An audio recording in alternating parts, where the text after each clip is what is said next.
Welcome back to Out of Controllers. I want to look at the Boat. It's the estate's Boat for ferrying people back and forth from the mainland.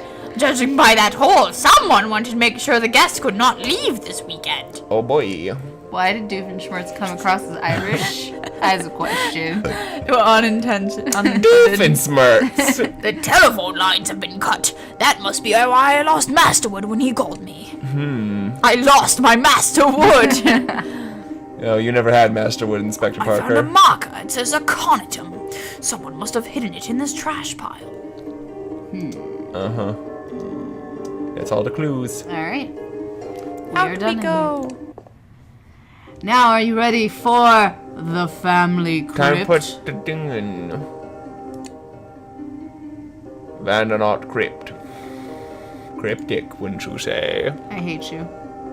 That actually comes from a Greek word, fun fact. Oh, please explain to me about the Greek word. Well, the Greek word is cryptic. Oh. And it means things that are hidden. Great, now I need to fucking think of a new word. What? Greek is terrible. Why No, is Greek? Greek's What? fine. Greek's fine. Oh.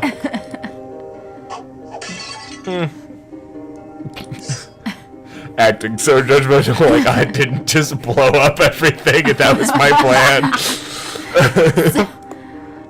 Fun fact, my mom loves graveyards. Okay. Oh, I remember this. We went and Yeah. visited the one around here, actually. Yeah. I kind of get it. I don't super get it. I don't super understand. Well, I mean, like, Have you seen the gay headstone? yeah, I've seen the gay headstone in pictures, but yes, I've seen it. Yeah. We have a headstone here that says gay. I wanted to go find it when my girlfriend was visiting, but we didn't do that. You I didn't. mean, understandably, that requires doing something. Who does that? Also, it was cold. That too. Yeah, that's true too. But yeah, like, part of it is that my mom has a really good friend who, he lives in Galena, which, for those of you who don't know, it's this, like, It's just past Reno. There's What? a Galena in Reno too. I Or know. not in Reno, Oh but my in God. I hate you. I would make you throw that in a basket if it wasn't just a poor joke about Nevada. I'm going to fuck you up. But anyway, Galena in the Midwest is, like, kind of like a retirement, not a retirement home, but, like, Oh, Oh, like a retirement community kind of place? like a it's lot of like the people Sun there, City. a lot of the people there are a little bit older. This family friend has an antique shop where he can, like, sell stuff pretty consistently and well. And so, like, he's from the acting community that my mom used to be part of. And so, like, he organizes these things called cemetery walks, where you research the people who are in the cemetery and you research their lives, and then you have actors who will basically do a monologue about it, and, like, as if they're the Dude. person. That's really cool. It's really cool. Dude, I want him to come. Okay. Can I tell a story? Yes. I mean, Tell go the story. for Tell it. Go for it. Go for your story. Virginia City, which is about 2 hours from where I live in Nevada, it's pretty famous for many reasons. It's a living ghost town, and one of the reasons why it is so famous is its graveyard. There are actually 7 graveyards. It's one of the, but they're all kind of a huge sprawling thing. It's like one of the first things that you see when you drive into town. And it's creepy. just huge and beautiful and amazing. And I've gone there on so many school trips. And it's just a really interesting place because Virginia City was a mining town. So there were a lot of, like, really interesting people. And one of my mom's colleagues has his statistics class go there and look at the different, like,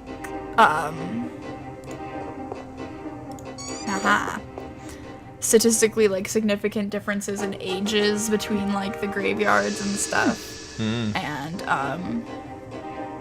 it's just interesting. And again, there are lots of cool people, so it would be cool to see actors play them. Yeah. Also, fun fact, Virginia City is where Ghost Adventures got their start. Okay, I don't know what that is.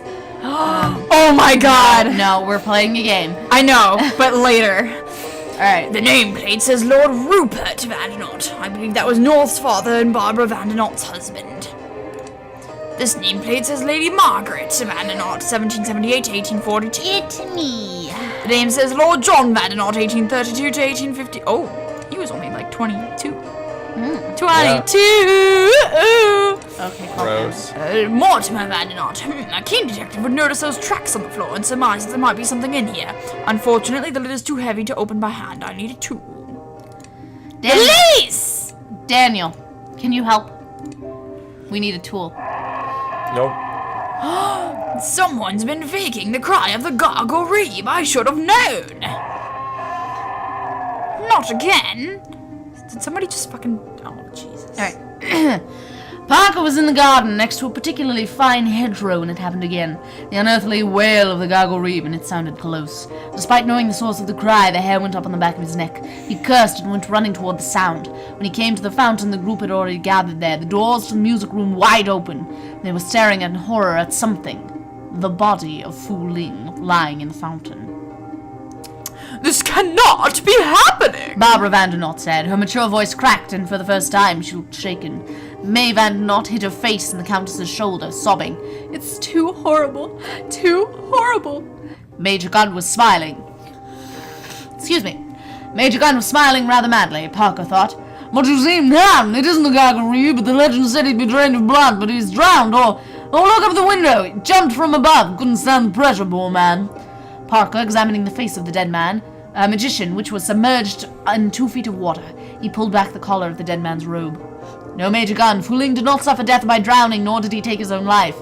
See these marks on his neck? He has been absolutely and completely drained of blood. Oh, no. No, sobbed May. There, Bambino. Soothed the dark-haired lady. We will make it right for you, see? As we discussed. But, Inspector, there's no blood. Philippa pointed out, her society cool shattered. Yes, Parker said thoughtfully, observing the unstained ground in clear water. Quite so, quite so.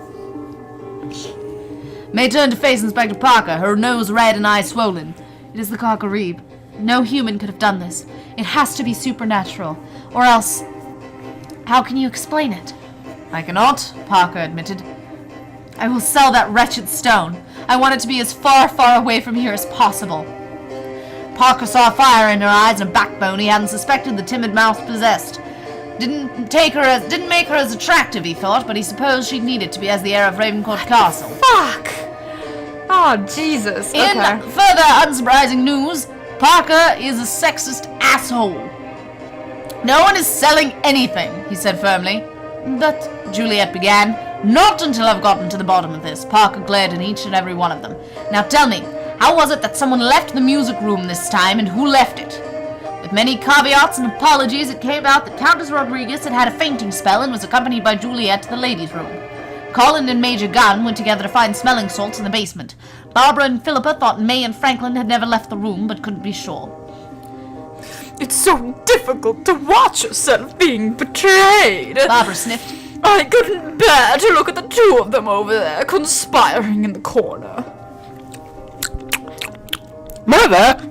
Fred said Franklin, turning curiously pink. I was reading a magazine. Philippa shrugged. And you, Parker said, asked May and Franklin, can you testify that Barbara and Philippa never left the room? It was plain from their guilty faces that they had not been paying it the least attention to anyone but their straight selves. Parker rubbed at a stabbing pain in his forehead and wondered idly if it would be possible to lock up the entire crew and be done with it. So you are telling me that not a single one of you can be accounted for by more than one other person. Very well, so be it. I do not mind in the least. You think you can challenge Chief Inspector Parker, but I assure you that I am not remotely thrown. Back to the music room with the lot of you while I wrap up this investigation, and this time I will lock you in. Well... You can look at the body.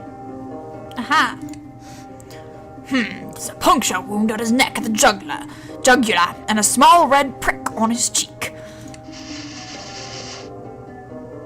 And there's something in his pocket. Fortunately, it's not too wet. haven't decided whether or not to mention it to Parker, but I think I saw the booby trapper. The booby trapper! The person was wearing a long, dark hood and cloak, so I didn't see the face, but there was something about the figure.